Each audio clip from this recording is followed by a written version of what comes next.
اور یہ حقیقت بات ہے میرے بھائیوں، اس امت میں سیدنا ابوبکر صدیق رضی اللہ تعالیٰ عنہ کی مبارک ذات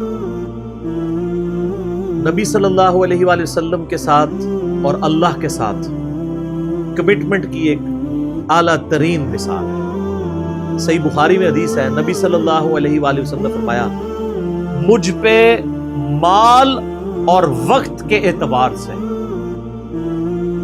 تمام مخلوق میں سب سے زیادہ احسان ابوبکر کے۔ دو ہی چیزیں ہو سکتی ہیں نا، یا آپ کسی کو اپنا مال دے سکتے ہیں یا وقت۔ وقت زندگی، آپ بھی وقت دے کے یہاں بیٹھے ہوئے، یا مال خرچ کریں گے یا وقت۔ ایون جو مال بھی آپ خرچ کر رہے ہیں وہ بھی وقت ہی ہوتا ہے، کیونکہ وقت لگا کے آپ نے مال کمایا ہوتا ہے۔ نبی علیہ السلام نے فرمایا کہ اپنے وقت اور مال کے اعتبار سے سب لوگوں سے بڑھ کے مجھ پہ احسان ابوبکر کا ہے۔ اور اگر اس کے ساتھ ہی الفاظ ہے بخاری مسلم میں، حدیث بخاری مسلم دونوں میں، اگر میں دنیا میں اپنا خلیل کسی کو بناتا تو ابوبکر کو بناتا، لیکن میں نے اپنا خلیل اپنے رب کو بنایا۔ سر توحید ہر جگہ اوپر ہے، ان صلاتی و نسکی و محیایا و مماتی للہ رب العالمین، بے شک میری نماز، میری قربانی، میرا جینا، میرا مرنا سب اللہ کے لیے۔ البتہ ابوبکر میرے دین کے اعتبار سے اور مودت کے اعتبار سے میرے دوست، میرے بھائی، لیکن خلیل اللہ ہی ہے۔ ایک استعمال کیا ہے نہیں، احسان یہ احسان ہی ہوگا نا، موسن ہی ہوگا نا، احسان بلا۔ ایک روایت ترمذی میں ہے، وہ ضعیف ہے، میں ساتھ بیان کر دوں۔ اس میں الفاظ ہے کہ میں نے دنیا میں ہر شخص کے احسان کا بدلہ اتار دیا سوائے ابوبکر کے۔ یہ روایت اصول محدثین پہ کمزور ہے، لیکن جو میں نے روایت بیان کی ہے نا وہ صحیح بخاری کی ہے، وہ اس میں آلموسٹ فٹ ہی نہیں بیٹھتی۔ تو سیدنا ابوبکر صدیق رضی اللہ تعالیٰ نے کوئی موقع نہیں جانے دیا نبی علیہ السلام کے ساتھ اپنی کمٹمنٹ میں کہیں پہ بھی کمزوری نہیں دکھائی پوری زندگی۔ آپ کو پتہ ہے صحیح بخاری میں موجود ہے،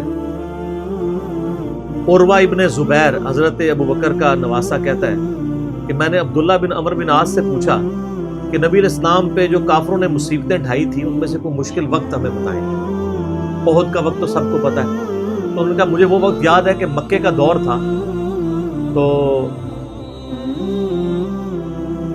عقبہ ابن ابی معیط جس نے ایک دفعہ نبی علیہ السلام کے، صحیح بخاری مسلم میں آتا ہے کہ کندھے پہ اوجڑی لا کے اونٹ کی رکھ دی تھی، پھر سیدہ فاطمہ آئی انہوں نے ہٹائی، اس نے نبی علیہ السلام کے گردن میں ایک دفعہ چادر ڈالی، صحیح بخاری میں آتا ہے، اور اتنی زور سے کھینچی، گلا دبایا، قریب تھا کہ آپ کی مبارک آنکھیں باہر نکلا۔ اتنے میں سیدنا ابوبکر صدیق وہاں آئے اور انہوں نے اس کو مار کے ہٹایا، اور قرآن کی وہ آیت پڑھی، کیا تم ایک شخص کو صرف اس لیے مار دینا چاہتے ہو کہ وہ کہتا ہے کہ میرا رب اللہ ہے؟ واپس چلے جاؤ، ہمیں آپ سے کوئی جھگڑا نہیں کرنا۔ کیا تم اس کو نقصان پہنچاؤ گے جو یہ کہتا ہے کہ میرا رب ایک ہے؟ اور جب ہاشم قبیلے والے یہ بات سنیں گے تو کیا ہوگا؟ اس کا انجام جانتے ہو، ہزاروں لوگ مارے جائیں گے۔ اور پھر اس کے بعد جو حضرت ابوبکر کی پٹائی ہوئی وہ الگ چیز ہے، لیکن وہ اس لیول کے اوپر اپنی جان نثار کرنے کے لیے تیار ہو جاتے ہیں۔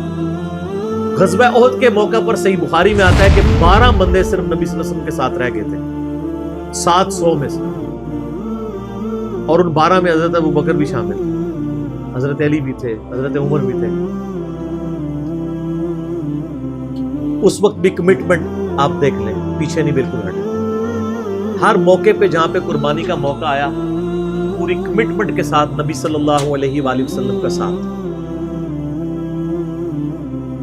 حضرت عمر بن عاص کہتے ہیں بخاری اور مسلم دونوں میں، نبی علیہ السلام نے مجھے ایک لشکر روانہ کیا تو اس لشکر کا امیر بنایا، تو مجھے یہ زوم ہوا کہ میں حضور کا بڑا لاڈلا ہوں، تو میں نے کہا یا رسول اللہ صلی اللہ علیہ وسلم آپ کو لوگوں میں سب سے بڑھ کے محبوب کون ہے؟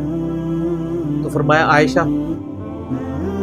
سلام اللہ علیہ۔ تو میں نے کہا نہیں یا رسول اللہ میں مردوں میں پوچھ رہا ہوں، تو کہا اس کا باپ ابوبکر۔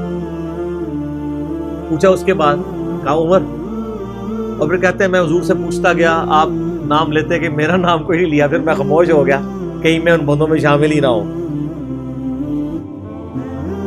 صحیح بخاری میں آتا ہے عبداللہ بن عمر رضی اللہ تعالیٰ عنہ کہتے ہیں کہ ہم نبی علیہ السلام کی موجودگی میں یہ کہا کرتے تھے کہ رسول اللہ صلی اللہ علیہ وآلہ وسلم کے بعد سب سے افضل ابوبکر ہیں، اور پھر عمر ہے، اور پھر عثمان ہے، اور اس کے بعد ہم صحابہ میں تفریق نہیں کیا کرتے تھے کہ کون کس سے اوپر ہے، ان تینوں کے اوپر۔ لیکن یہاں پہ میں ایک ٹیکنیکل مسئلہ آپ کو بتا دوں کہ جب کبھی بھی صحابہ میں فضیلت کی بات ہو رہی ہوتی ہے نا تو وہ ایکسکلوڈنگ اہل بیت ہوتا ہے، کیونکہ صحابہ کرام بھی اہل بیت کو ایک الگ سے آئیڈینٹی تصور کرتے تھے، اور محدثین بھی، ورنہ تو ظاہر ہے کہ صحیح بخاری میں ہے، مسلم میں بھی، کہ فاطمہ میرے جگر کا ٹکڑا ہے، جس نے فاطمہ کو تکلیف دی اس نے مجھے تکلیف دی۔ سیدنا ابو بکر بھی کبھی یہ جرت نہیں کریں گے کہ کہیں کہ میں رسول اللہ کو فاطمہ سے بڑھ کے محبوب ہوں، کبھی بھی نہیں یہ جرت کریں گے۔ اس کے الٹ آپ کو حدیثیں بخاری مسلم میں مل جائیں گی، وہ ٹاپک الگ ہے۔ میں آپ کو ایک شرعی مسئلہ سمجھا رہا ہوں، محدثین کے ہاں، صحابہ کے ہاں جب کبھی بھی صحابہ کی فضیلت کی بات ہو رہی ہوتی ہے تو وہ ادر دین اہل بیت ہوتا ہے، یعنی اگر یہ فضیلت کی بات ہو رہی ہے تو اس میں حضرت فاطمہ، حسن و حسین، حضرت علی شامل نہیں ہے، وہ ہاں وہ الگ سے ہے، وہ کیٹیگری الگ ہے، وہ اہل بیت کی کیٹیگری میں فال کرتی ہے۔ اور یہ اہل بیت کی کیٹیگری اتنی سٹرونگ ہے، آپ حدیث کی کتابوں میں دیکھیں گے کہ صحابہ کرام کے فضائل پہ چیپٹر الگ ہے، اہل بیت پہ الگ ہے، اور امہات المومنین پہ الگ ہے۔ ایون امہات المومنین کو بھی اہل بیت سے الگ سے ذکر کیا جاتا ہے۔ اہل بیت کی ٹرم جو محدثین کے ہاں مانی جاتی ہے، اگرچہ امہات المومنین بھی اہل بیت ہیں، لیکن وہ اسپیسیفکلی سیدنا علی، حسن حسین اور سیدہ فاطمہ کے لیے۔ تو یہ میں آپ کو کیٹیگری بتا دوں۔ تو بہرحال یہ خود مولا علی علیہ السلام کے بارے میں صحیح بخاری میں آتا ہے، محمد ابن حنفیہ نامی ایک عورت سے حضرت علی کا بیٹا تھا، اس کا نام تھا محمد۔ حضرت فاطمہ کی زندگی میں تو حضرت علی نے دوسری شادی نہیں کی، وہ صحیح بخاری مسلم میں آتا ہے، نبی اسلام نے ان کو منع کیا تھا، یہ ان کی خصوصیت تھی۔ بعد میں انہوں نے کچھ شادیاں کی، اس سے بھی اولاد ہوئی، جس میں حضرت سیدہ حنفیہ نامی ایک عورت تھی، ان سے ایک بیٹا تھا محمد ابن حنفیہ۔ صحیح بخاری میں آتا ہے حضرت ابوبکر کے فضائل کے چیپٹر میں کہ محمد ابن حنفیہ کہتا ہے کہ میں نے اپنے والد علی ابن ابی طالب سے پوچھا، ابا جان بتائیں رسول اللہ کے بعد اس امت میں سب سے افضل کون ہے؟ تو انہوں نے کہا ابو بکر۔ تو میں نے پوچھا اس کے بعد؟ فرمایا عمر۔ اور ان کا میں تیسری دفعہ میں نے سوچا کہ میں اگر پوچھا تو یہ عثمان کا نام لیں گے، تو میں نے کہا اس کے بعد تو آپ کا ہی نمبر ہوگا، لیکن وہ تو علی تھے نا۔ تو انہوں نے کہا کہ میں تو عام مسلمانوں میں سے، وَمَنْ أَحْسَنُ قَوْلًا مِّمَّنْ دَعَا إِلَى اللَّهِ وَعَمِلَ صَالِحًا وَقَالَ إِنَّنِي مِنَ الْمُسْلِمِينَ۔ اس سے بڑھ کر کس کی بات ہو سکتی ہے جو لوگوں کو اللہ کی طرف بلائے، خود بھی نیک اعمال کرے، اور پھر بھی کہ میں عام مسلمانوں سے مسلمان ہوں، میں بھی مسلمان ہی ہوں، بہت بڑا پیر فقیر یا کوئی اپنے آپ کو ایکسٹراڈنری نہ ماننا شروع کر۔ اس حدیث میں بھی سیدنا ابو بکر صدیق رضی اللہ تعالیٰ عنہ کی فضیلت کو خود مولا علی نے بیان کیا۔ پھر بخاری مسلم میں وہ جو حدیث ہے سقیفہ بنی ساعدہ والی، جو اختلاف ہوا تھا، اس میں آپ کو پتا ہے سیدنا علی نے بیعت نہیں کی تھی حضرت ابوبکر کی 6 مہینے تک، بخاری مسلم دونوں میں آتا ہے۔ پھر سیدہ فاطمہ بیمار ہو گئی، ان کی تیمارداری کرتے رہے، پھر سیدہ فاطمہ فوت ہو گئی، بخاری مسلم کے الفاظ ہیں۔ حضرت علی نے حضرت فاطمہ کی وفات کے بعد دیکھا کہ لوگوں کا رجحان ان سے کم ہونا شروع ہو گیا۔ جب تک حضرت فاطمہ زندہ تھی تو ظاہر ہے نبی اسلام کا ایک وہ معاملہ تھا، تو پھر انہوں نے حضرت ابوبکر کو پیغام بھیجا کہ آپ میرے گھر آئیں اور اپنے ساتھ کسی کو نہیں لے کے آنا۔ اس حدیث کو روایت سیدہ عائشہ کر رہی ہے، اور حدیث بخاری میں بھی ہے، مسلم میں بھی۔ اور اما عائشہ کہتی ہیں کہ سیدنا علی کی یہ خواہش تھی کہ حضرت عمر نہ جائیں، کیونکہ ان کے مزاج میں ذرا تیزی تھی۔ تو حضرت ابوبکر حضرت علی کے گھر جانے لگے تو حضرت عمر نے روک لیا، ان کا آپ کو میں اکیلے نہیں جانے دوں گا۔ ہائے ہائے، ابو بکر تو پھر ابو بکر ہے نا۔ انہوں نے کہا اللہ کی قسم نبی کے گھر والوں سے ہمیں کوئی شر کی امید نہیں ہے۔ ان کو تھا کہیں بلا کے ایجنسیوں کے ہاتھوں گرفتاری نہ کروا دے، آج کے دور میں بات کروں تو حضرت بکر اکیلے گئے۔ سیدنا علی نے حضرت بکر سے کہا کہ اللہ نے جو آپ کو ہم پہ فضیلت دی ہے اس امر خلافت میں، ہمیں آپ سے کوئی حسد نہیں، لیکن نبی علیہ السلام کی قربت کے ناطے اور آپ کے اہل بیت ہونے کے ناطے ہم یہ سمجھتے ہیں کہ ہمیں اس مشورے میں شامل کرنا چاہیے تھا۔ تو سیدنا ابوبکر نے رونا شروع کر دیا۔ رونے کا مطلب یہ تھا کہ انہوں نے اس چیز کو ایکسیپٹ کیا کہ یہ ٹیکنیکلی مسئلہ مس ہینڈل ہوا ہے، لیکن وہ کیوں ہوا وہ میں نے پورا 3 گھنٹے کا لیکچر ریکارڈ کروایا، مسئلہ 55B، وصی رسول کون ہے اور حدیث قرطاس کا تحقیقی جائزہ۔ جب رونا شروع کیا تو سیدنا علی نے کہا کہ بس اب میں آپ کی اعلانیہ بیعت کروں گا. بارے میں کہ آپ رسول اللہ کے خلیفہ ہیں. اپنا ہاتھ آگے بڑھائیں تاکہ میں بیعت کر سکوں. یہ ہے للہیت. ورنہ وہ کہتے ہیں کہ ابوبکر میں بیعت کرتا ہوں، باہر جا کے بتا دینا. یہ کام ہوتا تو اکڑ والا ہوتا، لیکن وہ تو علی تھے. اکڑ تو دور دور تک نہیں تھی، زہد تھا، عاجزی تھی، اللہ کا تعارف تھا. کہا میں اعلانیہ بیعت کروں گا آپ کی. آج کے ہوتے تو کہتے جی باہر جا کے آپ بتا دیں، میں ایک ٹویٹ کر دوں گا پیچھے سے کہ بس ہو گئی ہے ہمارا آپس میں. ظہر کے وقت بخاری مسلم کے الفاظ ہیں، سیدنا ابوبکر نماز کے بعد ممبر پہ چڑھے اور حضرت علی کے فضائل بیان کیے، اور پھر بیان کیا کہ ان کے بیعت نہ کرنے کی وجہ کیا تھی، اور پھر ممبر سے نیچے اتر آئے. پھر حضرت علی ممبر پہ چڑھے اور حضرت ابوبکر کے فضائل بیان کیے اور اپنے بیعت نہ کرنے کی وجوہات بتائیں، اور پھر اعلانیہ بیعت کی، اور حضرت علی ممبر سے اترے تو تمام مسلمان پھر حضرت علی سے خوش ہو گئے کہ انہوں نے اس مسئلے میں قربانی والا معاملہ کیا. تو یہ بھی ایک موقع تھا. اس میں الفاظ ہیں کہ حضرت ابوبکر کہتے ہیں اللہ کی قسم حضرت علی سے روتے ہوئے کہ مجھے نبی کے گھر والے اپنے گھر والوں سے بڑھ کے عزیز ہیں. اور آپ کو مزے کی بات بتاؤں، صحیح بخاری میں ایک کرٹیکل حدیث ہے حسن و حسین کے چیپٹر کے اندر، امام بخاری نے ڈالی ہے. وہ امہات المومنین کے چیپٹر میں نہیں ہے، حسن و حسین والے چیپٹر میں، کہ حضرت ابوبکر کہتے ہیں کہ رسول اللہ کے قرب کو ان کے اہل بیت کے قرب میں تلاش کرو. کون کہہ رہے ہیں؟ حضرت ابوبکر. اور اہل بیت سے مراد کون؟ سیدنا حسن و حسین. کیونکہ امام بخاری نے اس حدیث کو، حضرت ابوبکر کے قول کو، حضرت حسن و حسین والے چیپٹر میں لیا کہ محمد صلی اللہ علیہ وآلہ وسلم کی قربت کو ان کے اہل بیت کی قربت میں تلاش کرو. تو سیدنا ابوبکر صدیق رضی اللہ تعالیٰ عنہ کو نبی علیہ السلام سے نسبت رکھنے والی ہر چیز بڑی بڑھ کر محبوب تھی، چاہے وہ آپ کے اہل بیت ہوں یا آپ صلی اللہ علیہ وآلہ وسلم کی قریبی کو رشتہ دار ہوں، ہر معاملے میں. اس لیے آپ دیکھیں نا، کمپرومائز آپ کو کہیں نظر نہیں آتا. سر بخاری میں آتا ہے کہ صلح حدیبیہ کے موقع پر حضرت عمر سے بھی تھوڑی سی مس ہینڈلنگ ہو گئی تھی. یا رسول اللہ ہم کیا حق پہ نہیں ہیں، پھر دب کے کیوں صلح کر رہے ہیں؟ حضور نے فرمایا کہ میں اللہ کا پیغمبر ہوں. پھر بھی تسلی نہیں ہوئی، حضرت ابوبکر کے پاس آئے، پھر حضرت ابوبکر نے ڈانٹا. یا عمر، وہ اللہ کے رسول ہیں، وہ وہی کرتے ہیں جو اللہ حکم دیتا ہے، تو وہ جو کچھ کہیں اسے بلا شک مان لو. کہ عمر وہ اللہ کے پیغمبر ہے. اور حضرت عمر کہتے ہیں مجھے پوری زندگی اس چیز کا غم رہے گا کہ میں نے بڑی جرأت دکھائی. الٹیمیٹلی ثابت ہوا کہ صلح حدیبیہ والا جو معاملہ تھا وہ مسلمانوں کے حق میں شامل ہوا. لیکن حضرت ابوبکر کا آپ ایمان کا لیول دیکھیں کہ وہ سرکمسٹانسز پہ نہیں جاتے تھے. وہ کہتے تھے اللہ کے پیغمبر نے فیصلہ کیا، الٹیمیٹلی اسی میں خیر ہوگی. ان کا ایمان اس لیول کا تھا کہ وہ عقلی دلائل کو بعد میں رکھتے تھے. اور وہاں پہ بھی آپ کو نظر آیا، اور انہوں نے حضرت عمر کو کہا کہ عمر وہ اللہ کے پیغمبر ہیں، جو فیصلہ کر رہے ہیں وہ ٹھیک ہے. اسی لیے ہر مسئلے میں آپ کو احتیاط کا پہلو نظر آتا ہے. پھر بخاری میں آتا ہے جب مرتدین زکوٰۃ تھے، حضرت عمر جیسے لوگ بھی کہہ رہے تھے اتنے مازوں پہ آپ جنگ نہ کھولیں، پہلے کچھ قبائل مرتد ہو گئے ہیں، رومن امپائر چڑھی دوڑی ہے، پرشین امپائر کے ساتھ ہم نے سارے معاملات شروع کیے ہوئے ہیں، اتنے مازوں پہ ہم کیسے لڑیں گے؟ تو سیدنا ابوبکر نے کیا کہا تھا؟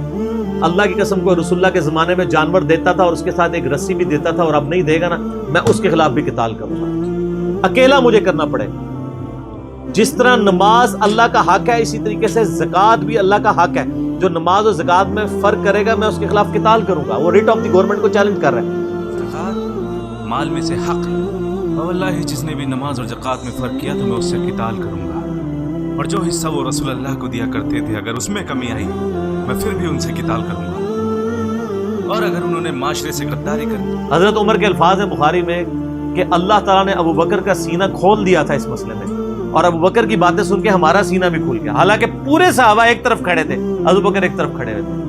ان کی جو نبی علیہ السلام سے کمٹمنٹ تھی نا، وہ ان کو ہٹنے نہیں دیتی تھی. صحیح بخاری میں آتا ہے، آپ کو پتہ ہے لشکر اسامہ کے اوپر بڑے بڑے صحابہ نے اعتراض کیا کہ یہ اسامہ تو کل کا بچہ ہے، 15-16 سال کا، اتنے سینئر صحابہ اس کے انڈر لگا دیے ہیں. نبی علیہ السلام نے وفات کی وصیت کی تھی کہ لشکر اسامہ بھیجنا ہے، اور رومن امپائر، کیونکہ انہی کے باپ شہید ہوئے تھے نا، زید ابن حارثہ غزوہ موتا کے اندر. اب جب وفات نبی علیہ السلام کی وفات ہوئی تو پھر لوگوں کو آ کے لوگ مشورے دے رہے ہیں حضرت ابوبکر کو کہ اب تو آپ نے ڈیسیژن کرنا ہے تو اسامہ کو چینج کر دیں. ہائے ہائے. انہوں نے کہا میں اسامہ کو, جس کو نبی علیہ السلام نے امیر مقرر کیا, میں اس کو چینج کروں؟ یہ ہو بھی نہیں سکتا. یہ ان کی کمٹمنٹ کا لیول تھا. تراویح کی جماعت نہیں شروع کرائی, سر کمٹمنٹ کا لیول دیکھیں. نبی علیہ السلام نے نہیں کرائی, میں نے بھی نہیں کرانی. حضرت عمر نے بھی 3 سال نہیں کی, بعد میں کروائی, لیکن اس میں ساتھ ہی انہوں نے, صحیح بخاری میں موجود ہے کہ اس سے افضل یہ ہے کہ جو رات کے آخری پہر میں اٹھ کے کوئی گھر میں نماز پڑھ لے. یہ صرف جواز کی حد تک تھا.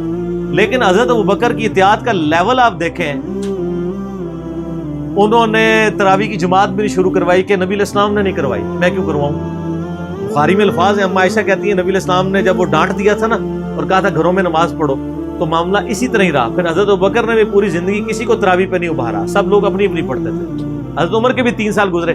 میں آپ کو یہ بتانا چاہ رہا ہوں کہ حضرت ابوبکر کسی معاملے میں رسول اللہ صلی اللہ علیہ وسلم کو کراس نہیں کرتے تھے. میری اپنی زندگی کا نچوڑ ہے, آپ اختلاف بھی کر سکتے ہیں. میں نے علمی دلائل کے ساتھ یہ چیز لرن کی ہے کہ خلفائے راشدین میں 2 بندے ایسے ہیں جنہوں نے کسی جگہ ایک رتی برابر بھی رسول اللہ صلی اللہ علیہ وسلم سے ہٹنے کی کوشش نہیں کی ہے. ایک حضرت ابوبکر اور دوسرے حضرت علی. حضرت عمر اور عثمان کی زندگی میں آپ کو کئی واقعات ایسے ملیں گے کہ انہوں نے اجتہاداً کچھ ایسے کام کیے ہیں جو بعد میں ان کو ریورس کرنے پڑے ہیں. انہوں نے اپنے اجتہاد سے کیے, ان کا معاملہ اللہ کے سپرد. لیکن حضرت ابوبکر اور حضرت علی جو تھے, یہ 2 پرسنالٹیز ایسی تھیں کہ ان میں جو سنت کو فالو کرنے کی کمٹمنٹ تھی نا, وہ ایسی تھی کہ وہ اپنی عقل کو دوسرے نمبر پہ رکھتے تھے. ابو داؤد میں حدیث نہیں, حضرت علی کہتے ہیں اگر عقل پہ ہی جانا ہوتا نا تو میں پاؤں کے نیچے کا مسا رکھتا موزوں پہ, کیونکہ وہ گندا تو وہ ہوتا ہے ایسا, لیکن سنت کہتی ہے اوپر, کہتا اوپر پہ. حجت متو ایون صحیح بخاری میں آتا ہے جب قرآن جمع کرنے کی باری آئی تو کس نے مخالفت کی؟ حضرت ابوبکر نے. میں وہ کام کیوں کروں جو رسول اللہ نے نہیں کیا. پھر صحابہ سے ڈیبیٹ ہوئی, الٹیمیٹلی حضرت ابوبکر صدیق قائل ہوئے. ان کا پہلا جواب ہمیشہ ہوتا تھا نا, نبی نے نہیں کیا, نہیں کرنا. اب میرے ساتھ بحث کرو, قائل ہوں گا اور دیکھوں گا کیا رسول اللہ کی منشا اس میں شامل تھی تو میں ایگری کروں گا, ادروائز نہیں. اسی وجہ سے حجت تمتع پہ بھی پابندی نہیں لگائی. حضرت عمر نے لگائی, بعد میں ریورس کرنی پڑی.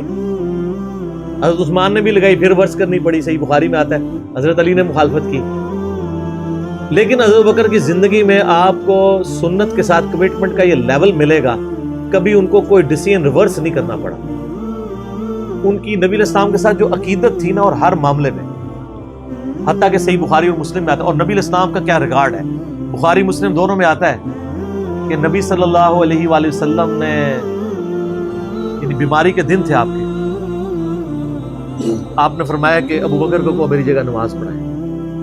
تو حضرت عائشہ کہتی ہیں کہ میں نے کہا یا رسول اللہ صلی اللہ علیہ وسلم, میرے باپ جو ہیں رقیق القلب ہیں, آپ کی جگہ مصلی پہ کھڑے ہوں گے نا تو وہ برداشت نہیں کر سکیں گے کہ یہ دن بھی دیکھنا پڑا کہ اللہ کے نبی مصلی پہ نہیں آئے اور میں ان کی جگہ کھڑا ہوں, تو نماز نہیں پڑھا پائیں گے. تو آپ فرمایا لا, ابو بکر کو کہو کہ نماز پڑھائیں. پھر انہوں نے ریکویسٹ کی, نبی علیہ السلام اتنے غصے میں آئے. بخاری اور مسلم کے الفاظ ہیں, آپ نے فرمایا تم تو یوسف والیاں ہو. اوئے ہوئے ہوئے, یوسف کو کس نے تنگ کیا تھا؟ زلیخا اور باقی عورتوں نے. کتنی نٹوریس مثال تھی اگر آپ کمپیئر کرنا شروع کریں, بالکل 100% بٹھائیں تو. حضرت یوسف کو تنگ کیا نا, اپنی طرف مائل کرنا چاہتی تھی. یہاں پہ وہ والا نیگیٹو پہلو نہیں تھا, لیکن یہاں پہ نبی علیہ السلام نے اپنی بیویوں کو کیا کہا, تم بھی یوسف والیاں ہو. جس طرح ان عورتوں نے یوسف کو اپنی مرضی کے مطابق چلانے کی کوشش کی تھی, تو مجھے اپنی مرضی کے مطابق چلا رہی ہو. ابو بکر کو کہو کہ نماز پڑھائیں. اتنی کمٹمنٹ. پھر انہوں نے نماز پڑھائی. صحیح بخاری میں آتا ہے, اما عائشہ کہتی ہیں حضور اپنی وفات کے دنوں میں کہتے تھے, عائشہ میرا ارادہ ہے میں تیرے بھائی عبد الرحمن بن ابی بکر اور تیرے باپ ابی قحافہ ان کی یعنی کنیت تھی, اس کو بلاؤں اور ان کو میں لکھ دوں. مجھے خطرہ ہے کہ میرے بعد کوئی ڈیمانڈ کرے گا, لیکن اللہ اور میری امت ابو بکر کے علاوہ کسی کے لیے راضی نہیں ہوگی. یہ تو بعد میں پتہ چلا نبی علیہ السلام اشارتاً کیا بات کر رہے تھے, امر خلافت. اس حدیث کے تحت میں نے 55B مسئلے میں بتایا کہ نبی علیہ السلام اگر اپنی زندگی میں کسی کو خلیفہ نامزد کرتے تو حضرت ابو بکر کو کر کے جاتے, کیونکہ نبی علیہ السلام بادشاہ نہیں تھے, اللہ کے پیغمبر تھے. آپ اپنے خاندان میں کبھی بھی یہ معاملہ نہیں کر سکتے، اور یہ بات صحابہ کرام کو پتہ تھی، لیکن جب اللہ نے آپ کو گارنٹی دی کہ اللہ اور میری امت ابو بکر کے علاوہ کسی پہ راضی نہیں ہوگی، تو پھر نبی الاسلام نے اس مسئلے کو ان اٹینڈڈ چھوڑ دیا۔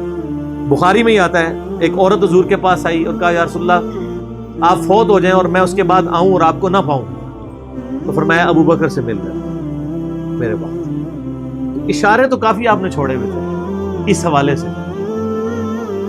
صحیح بخاری مسلم میں حدیث ہے، نبی علیہ السلام ایک باغ میں بیٹھے تھے، ابو موسیٰ اشعری کہتے ہیں دروازے پہ دستک ہوئی، آپ فرمایا جو کوئی بھی ہے اسے جنت کی بشارت دے دو۔ کہا دروازہ کھولا سیدنا ابو بکر، میں نے کہا رسول اللہ صلی اللہ علیہ وسلم نے جنت کی بشارت دی، تو انہوں نے کہا تکبیر بلند کی اور اللہ کا شکر ادا کیا، اللہ اکبر کبیرہ والحمدللہ کثیرہ۔ نبی علیہ السلام کنویں کی منڈیر پہ بیٹھے ہوئے تھے، آپ نے ابو بکر کو اپنی دائیں جانب بٹھا لیا ٹانگیں لٹکا کے، وہ جو پرانے زمانے میں بڑے کنویں ہوتے تھے نا، چھوٹی سی دیوار باہر نکلی ہوئی ہوتی۔ پھر تھوڑی دیر بعد دستک ہوئی، آپ فرمایا اب بھی جو آتا ہے جنت کی بشارت دے دو۔ دروازہ کھولا سیدنا عمر، ان کو بشارت دی، انہوں نے بھی پھر اللہ کی حمد اور تکبیر بلند کی۔ پھر تیسری دفعہ دستک ہوئی، فرمایا اب جو کوئی ہے اسے جنت کی بشارت دو، لیکن ان مصیبتوں اور پریشانیوں کے ساتھ جو اسے آئیں گی۔ دروازہ کھولا تو سیدنا عثمان تھے، انہوں نے اللہ کی حمد بیان کی اور کہا میں اللہ کی پناہ میں آتا ہوں ان فتنوں سے اور پریشانیوں سے جسے مجھے اس کا سامنا کرنا۔ حضرت عمر کو حضور نے بائیں جانب بٹھا لیا، اب دائیں اور بائیں جگہ ختم ہو گئی تھی، تو حضرت عثمان سامنے آ کے بیٹھ گئے۔ راوی کہتے ہیں کہ میں نے اس سے یہ رزلٹ نکالا ہے کہ ابو بکر و عمر رسول اللہ کے ساتھ دفن ہوں گے اور حضرت عثمان کی قبر رسول اللہ کے سامنے بنے گی۔ سر آج بھی میں حضرت عثمان غنی کی قبر مبارک پہ کئی دفعہ حاضر ہوں، ایگزیکٹ روضہ شریف کی سیدھ میں قدموں کی جانب، اور ابو بکر عمر ساتھ ہیں۔ قبر رسول پہ میری حاضری والا لیکچر بھی ہے، میں نے باقاعدہ اس میں نقشہ بتایا ہے کہ کس طریقے سے قبریں ہیں۔ یہ بہت بڑی فضیلت ہے کہ سیدنا ابو بکر عمر نبی الاسلام کے ساتھ دفن ہوئے اس جنت کے ٹکڑے میں، جو بخاری میں حدیث ہے میرے گھر سے میرے ممبر تک جنت کے ٹکڑوں میں سے ایک ٹکڑا ہے، اور امام بخاری نے باب باندھا ہے قبر رسول سے ممبر رسول جنت کا ٹکڑا ہے۔ اسی جنت کے ٹکڑے میں سیدنا ابو بکر عمر کی قبر ہے نبی علیہ السلام کے ساتھ، اور الٹیمیٹلی سیدنا عیسیٰ ابن مریم کی قبر بھی وہاں پہ بنے گی۔ یہ قبریں اس طرح ہیں کہ نبی علیہ السلام کی قبر مبارک سب سے آگے ہے، یوں یعنی جب ہم حاضری دیتے ہیں تو قبلے کی رخ ہماری پیٹھ ہوتی ہے، تو روضہ شریف کی طرف ہمارا یعنی مبارک جالیوں کی طرف ہمارا رخ ہوتا ہے، تو سب سے آگے نبی علیہ السلام کی قبر ہے۔ نبی علیہ السلام کا جہاں پہ آپ سمجھ لیں سینے کا نچلا ناف والا حصہ بنتا ہے نا، وہاں حضرت ابو بکر کا سر ہے اور ان کی ٹانگیں اور آگے، یعنی ادبن ان کو تھوڑا پیچھے کر کے دفنایا گیا، یہاں سے بھی پیچھے اور ادھر سے بھی سیدھ میں نہیں، اور جہاں حضرت ابو بکر کی ناف آتی ہے وہاں حضرت عمر کا سر ہے، اور وہ اس کی ایسے یہاں ایک جگہ خالی ہے، وہ حضرت عیسیٰ ابن مریم کی قبر پڑنی ہے، المستدل علاقے میں بھی ہے، جامع ترمذی میں بھی اشارتاً موجود ہے۔ تو یہ قبریں ہیں، 7 دفن ہیں، اور جامع ترمذی میں حدیث ہے نبی علیہ السلام نے فرمایا اے ابو بکر تم میرے یار غار بھی ہو اور حوض کوثر پہ بھی میرے یار ہو، صحیح سند کے ساتھ۔ یار غار کا ذکر تو سورہ توبہ میں موجود ہے، ثانی اثنین، جب وہ دونوں غار میں تھے، اور جب نبی علیہ السلام قرآن کے الفاظ ابو بکر کو کہتے تھے کہ مت خوف کھاؤ ہمارا رب ہمارے ساتھ ہے۔ صحیح بخاری میں آتا ہے کہ حضرت بکر نے کہا یا رسول اللہ وسلم اگر کفار نے اپنے پاؤں کی جانب سے یوں دیکھ لیا تو ہم دونوں نظر آ جائیں گے، تو ان کا ابو بکر تمہیں غم کھانے کی ضرورت نہیں، تمہارا ان کے بارے میں کیا خیال ہے، ان دونوں کے بارے میں جن کے ساتھ تیسرا اللہ ہو، تو وہیں سے آپ دیکھ لیں۔ صحیح مسلم میں ایک حدیث ہے کہ نبی صلی اللہ علیہ وآلہ وسلم ایک دفعہ ہیرا پہاڑ کے اوپر چڑھے، آپ کے ساتھ سیدنا ابو بکر عمر عثمان اور علی اور طلحہ اور زبیر تھے۔ آپ نے فرمایا وہ جو پہاڑ تھا ہیرا پہاڑ وہ بھی وجد میں آ گیا ہوگا، ہلنا شروع کر دیا۔ آپ نے فرمایا تھم جا، تجھ پہ اس وقت نبی صدیق اور شہداء کے سوا کوئی نہیں ہے، یعنی نبی کون؟ خود نبی صلی اللہ علیہ وآلہ وسلم، صدیق کون؟ سیدنا ابو بکر صدیق، اور باقی سارے شہداء حضرت عثمان، حضرت علی، طلحہ اور زبیر سارے شہید ہوئے۔ اچھا یہ صدیق کا لقب بھی ثابت ہے، بخاری مسلم میں آپ کو ویسے تو سیدنا ابو بکر کے نام کے ساتھ صدیق ملے گا، یہ لقب پڑا کہاں سے تھا؟ وہ دلائل النبوہ امام بیہقی کی کتاب میں بھی ہے، سنن طبرانی کے اندر بھی، اور کئی کتابوں میں موجود ہے، صحیح ابن حبان میں، ابن خزیمہ میں، کہ معراج کے موقع کے اوپر جب نبی صلی اللہ علیہ وآلہ وسلم نے بتایا کہ راتوں رات اللہ نے مجھے بیت المقدس سے تک، خانہ کعبہ سے بیت المقدس اور وہاں سے آسمانوں کی سیر کروائی ہے، تو آپ کو سیدنا ابوبکر کو آ کے کافروں نے کہا کہ دیکھو تمہارا ساتھی کس طرح کی باتیں کر رہا ہے، تو انہوں نے کہا کہ ہم نے نبی صلی اللہ علیہ وسلم کے کہنے پہ اتنی بڑی بڑی چیزیں مان لی ہیں، تو یہ کہہ رہے ہیں تو یہ بھی ٹھیک بات ہے، تو یعنی وہ تصدیق کرنے والے بنے، اس وجہ سے ان کو صدیق کہا جاتا ہے۔ ویسے تو قرآن حکیم میں انبیاء کے بعد جو درجہ آیا ہے من النبیین والصدیقین والشہداء والصالحین، وہ بھی الگ سے ہے اس حوالے سے۔ ابو بکر کا مطلب یہ ہر کام میں پہل کرنے والا،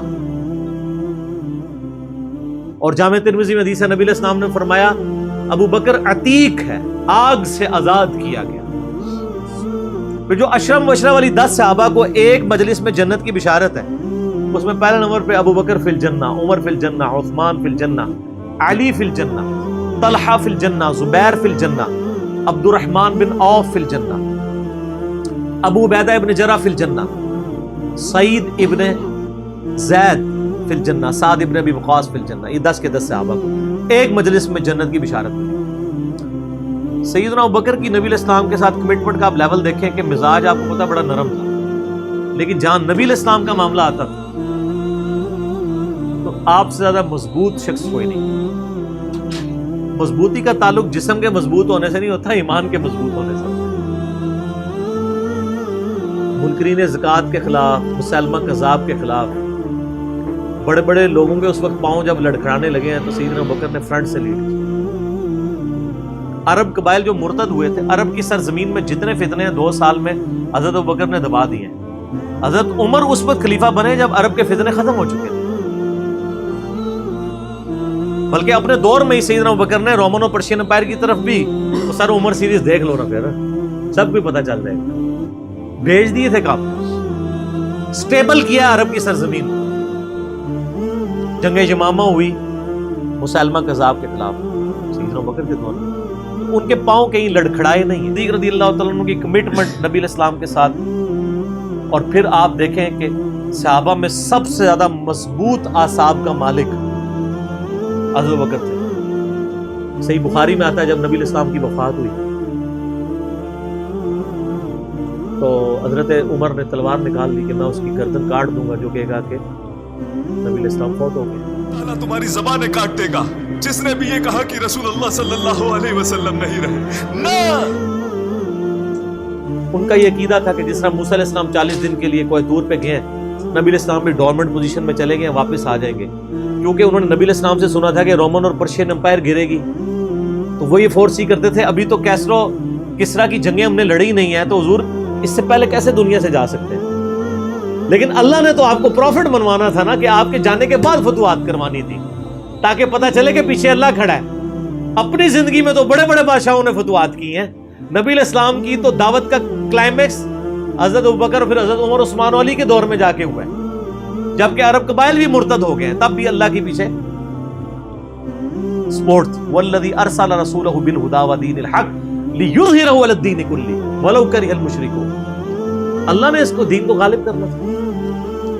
تو بخاری کے الفاظ ہیں، حضرت عمر نے کہا میں اس کی گردن اتار دوں گا۔ حضرت ابوبکر آئے، انہوں نے حضرت عمر کو دیکھا، اگنور کر کے سیدھا حجرہ عائشہ میں گئے، نبی علیہ السلام کے مبارک کفن کو ہٹا کے آپ کے ماتھے پہ بوسہ دیا اور کہا یا رسول اللہ، اللہ آپ پہ 2 موتیں جمع نہیں کرے گا، ایک موت تو سب کے نصیب میں، اب تو ہمیشہ کی زندگی آپ کو اللہ نے آخرت کی دے دی ہے۔ اور پھر باہر نکلے، حضرت عمر کو کہا کہ عمر بیٹھ جاؤ، حضرت عمر نے بات نہیں سنی، تو حضرت بکر ممبر کی طرف چڑھے، ممبر پہ چڑھے اور لوگوں سے کہا کہ عمر کو اس کے حال پہ چھوڑ دو۔ حدیث کے الفاظ ہیں کہ لوگ حضرت بکر کا ریگارڈ باقی اصحاب سے زیادہ کرتے تھے، حضرت عمر کو تنہا چھوڑ کے لوگ حضرت ابوبکر کی طرف متوجہ ہو گئے۔ پہلے وہ جو سارا میلہ ان کے گرد لگا تھا شفٹ ہو گیا، تو انہوں نے حمد و صلات کے بعد انہوں نے کہا اما بعد فمن كان يعبد محمدا فإن محمد قد مات۔ فوق عباده أما بعد فإنه من كان يعبد محمد إن محمدا قد مات. سر کلیجے پہ کتنا بڑا پتھر رکھا ہوگا حضرت ابو بکر بھائی جملہ بولتے ہوئے کہ جو محمد کی عبادت کرتا تھا وہ جان لے کے محمد کو موت ہوگی. ومن کان یعبد اللہ، اور جو اللہ کی عبادت کرتا ہے وہ جان لے ان اللہ حی لا یموت، اللہ زندہ ہے، اللہ کو کبھی موت نہیں. أنا يعبد الله الله حي فإن الله حي. کیا توحید کی تعلیمات ہیں. حضور کی میت کے اوپر حضور کے فضائل نہیں بیان ہو رہے، توحید بیان ہو رہی ہے. Point to be noted. کیوں؟ سر پہلے نہیں انسانیت نے رسک لیا. دنیا کا سب سے بڑا شرک ایک پیغمبر کے نام پہ تو کھڑا ہوا ہے، عیسیٰ ابن مریم کے نام پہ. نبی علیہ السلام کو عیسیٰ ابن مریم نہیں اللہ نے بننے دیا. ایسے تربیت یافتہ وہ صحابہ جو کل تک آپ کے وضو کا پانی نیچے نہیں گرنے دے رہے تھے، آج وفات پہ کھڑے ہو کے فرضی خطبہ دے رہے ہیں. جو محمد کی عبادت کرتا تھا جان لو محمد کو موت آ گئی، جو اللہ کی عبادت کرتا تھا جان لو اللہ زندہ ہے. پھر آیت بھی پڑھی، صرف فرضی جملہ نہیں بولا. آپ تو کہہ رہے ہیں شرک ختم ہو گیا، حضرت ابو بکر جب شروع نہیں ہوا تھا اس وقت بھی کہہ رہے تھے کہ نبی علیہ السلام کو کسی نے خدا نہیں بنا. کیونکہ بخاری حدیث ہے، دیکھنا میری شان کو اس طرح بلند نہ کرنا جس طرح عیسیٰ ابن مریم کو لوگوں نے کیا. میں اللہ کا بندہ اور اس کا رسول ہوں، مجھے اللہ کا بندہ اور اس کا رسول ہی کہنا. سر وارفتگی، دیوانگی، عشق کی ساری کیفیت حضور کی وفات کے بعد بالکل چینج ہوگی. صحابہ ہونا تو چاہیے تھا جو وضو کا پانی نہیں گرنے دے رہے تھے جا کے قبر کی مٹی چاٹنا شروع کر دیتے. ایسا نہیں ہوا. وہ تعلیمات کی باؤنڈریز کو کراس نہیں کرتے. تو پھر انہوں نے آیت پڑھی سورہ آل عمران آیت نمبر 144 وما محمد الا رسول قد خلت من قبله الرسل افئن مات او قتل انقلبتم على اعقابكم. محمد تو نہیں مگر ایک رسول ہی، اگر یہ فوت ہو جائیں یا دین جو جنگ میں قتل کر دیے جائیں، شہید ہو جائیں، کیا تم دین سے الٹے قدم پھیر جاؤ؟ جو کوئی دین سے الٹے قدم پھیرے گا اللہ کا کوئی نقصان نہیں کرے گا اور اللہ ثابت قدم رہنے والوں کو جزا دے گا. پھر سورہ الزمر کی آیت نمبر 30 پڑھی انک میت وانہم میتون. اے نبی تمہیں بھی مرنا ہے اور ان کو بھی موت آنی ہے تمہارے مخالفین. پھر تم اللہ کے حضور جھگڑو گے، اللہ تمہارا فیصلہ کرے گا. یہ سیدنا ابوبکر کی حضور کی وفات کے وقت استقامت. پھر جھگڑا کھڑا ہو گیا حضور کو دفنانا کدھر ہے. جامعہ ترمذی میں حدیث ہے، سیدنا ابوبکر کہتے ہیں کہ میں نے نبی علیہ السلام سے یہ بات سنی تھی کہ اللہ اپنے پیغمبر کو وہیں پہ موت دیتا ہے جو اس کے لیے سب سے پسندیدہ جگہ اللہ کے نزدیک ہوتی ہے. تو حضور کی جو چارپائی ہے نا اس کے نیچے ان کی قبر کھودو، وہاں پہ اللہ نے ان کو موت دی. پہلے صحابہ میں رائے نہیں طے ہو رہی تھی کہاں دفنانا. پھر سنن نسائی الکبریٰ کے اندر پورا وفات النبی چیپٹر ہے، سنن ابن ماجہ میں بھی موجود ہے کچھ حصہ اس کا.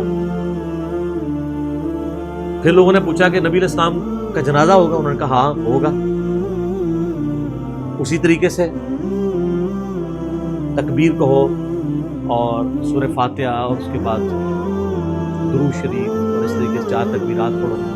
لیکن ایک فرق تھا کہ نبی علیہ السلام کو پروٹوکول صحابہ نے دیا ہے کہ آپ کی جو جنازے کی نماز ہے نا وہ جماعت کے ساتھ نہیں ہوئی. صحابہ نے یہ پروٹوکول دیا ہے کہ حضور کی میت کی موجودگی میں بھی کوئی شخص امامت نہ کروائے. حجرے میں ایک طرف سے لوگ داخل ہوتے تھے، اکیلے اکیلے جنازہ ادا کرتے تھے.